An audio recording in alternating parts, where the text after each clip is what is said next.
So no matter what kind of message you're sending, whether it's a text message, a picture message, or an email, you need to get your message onto the phone. So there are three different ways you can input, three different ways to create a message on Instinct. So we're going to go to the messaging menu, and I'm going to do a new message. I'll send it to myself, to my other phone. And so this is the messaging layout. I'm going to zoom in a little bit here so you can see.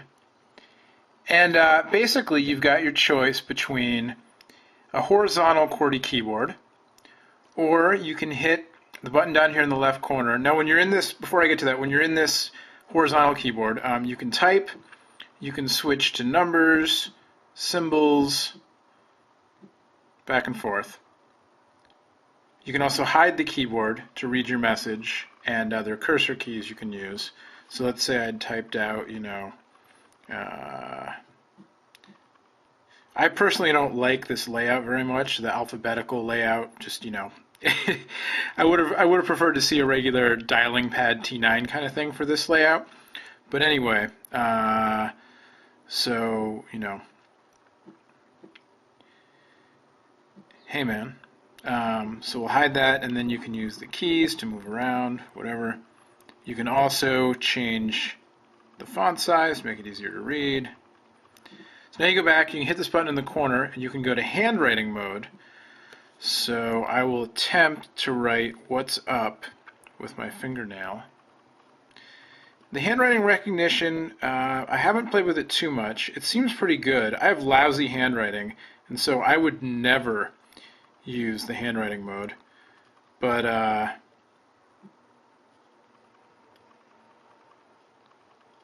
that's not too bad. And it works with the fingernail. The sprint reps actually suggest using your fingernail in general. And I'll text correct there. That was the predictive text system. You'll see a little bit later more on that. But anyway, the sprint people said, using your fingernail is a good way to use the phone because it's a resistive touchscreen, not a capacitive one like iPhone. It reacts to pressure. And the smaller the thing you're using to press on the phone, the more accurate it's going to be. So a fingernail works better than a fingertip better than the whole pad of your finger, and so on. They do include a stylus also. Anyway, so there's handwriting mode, and then you can switch to the widescreen QWERTY mode, which I think is what most people will probably use. And again, you can hide the keyboard to see more of your message. You can change the font size. You can go to numbers and symbols. Caps works. It's not caps lock. It works more like shift. It'll do, one letter capital and then go back to lowercase. If you want to delete the whole thing, I believe, yep, click and hold on the back button there, and that'll delete everything. And then you can rotate back to the other modes. So there you go, 3 methods of input. Would have been nice if they had, a dialing layout for people used to dialing, or texting using a dialing layout. But otherwise, works pretty well. There you go, there's my 2 messages. So I will reply, and I will say, "You're the worst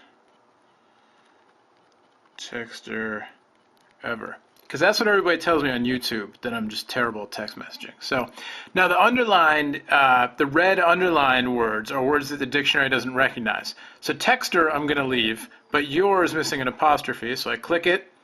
Gives me suggestions. You can also turn autocorrect on, or you can learn the word. So I'm going to hit "your." So this is kind of an alternative, different interface for a predictive text system. It works well. It's not necessarily better or worse than other ones. It's an extra screen, but not necessarily an extra click, as opposed to systems from, like Sony Ericsson's kind of my favorite, because you get a little pop-up menu that shows you the alternatives, but you still have to click through to pick one.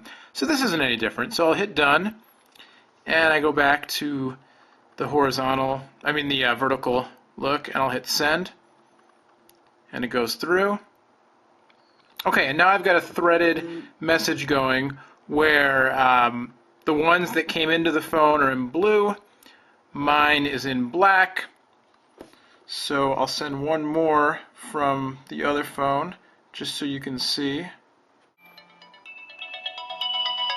All right, so there's a new message. So a little bit different notifier because I was still actively using the phone. So I'll view it and, oh, sad face. All right, so now that mine's the newest that I have a newer message, it's showing them in kind of alternating white for Krabby Crab messages and gray for ones from this phone. But you can see it, it's threaded, you know, you can tell from the color coding who's who, and then you can go to that person's contact, you can reply, or you could just trash the whole message. You can only trash some of them if you want to, so I could pick sad face. I don't want to see sad face. And now that one's gone. So, you know, kind of nice. It works. Threaded messaging. It's nice you can delete individual messages or individual threads. You can go back to your messaging home, and it keeps track of all your messages you got from different people. So I had an earlier message that I had sent to the M520, taunting it, because, you know, Instinct's the cool new phone. And so there you go. There's threaded text messaging, works pretty well. One other thing is that the picture messaging is separate. So I've got a separate icon down here to look at all my picture messages. So here's one from earlier today. And there's the one that I received earlier from Mags's phone. And so then from here I can save it. I can also make it a picture ID or a background, which is pretty cool. So works pretty well. I'm going to save this one into my photo album on the Instinct. Now I have one saved picture. It's tiny. Oh, there you go. Cool. All right, that was just the album view. That's why it was so small. There you go. So, text messaging, picture messaging. One more thing which is pretty cool is on your favorite screen, you can assign a shortcut to send a message to a particular contact. So I made one here to send a message directly to Krabby Crab. And so I click that and I go straight into sending the message. That's pretty cool. I think that's a nice handy little thing. And basically all you do is you hit plus to add a favorite and select category. And you can also do this with an email. So I'm going to add a favorite shortcut to send a message to fake number, and there it is. Now, if I had email addresses assigned to my contacts, I could do that also. That's pretty handy. It's kind of nice, you know, if you do a lot of text messaging, it's like speed dial for text message. Hey, there's lots more to cover on Instinct. So stick around. Till next time, I'm Noah from phonedog.com. Thanks for watching.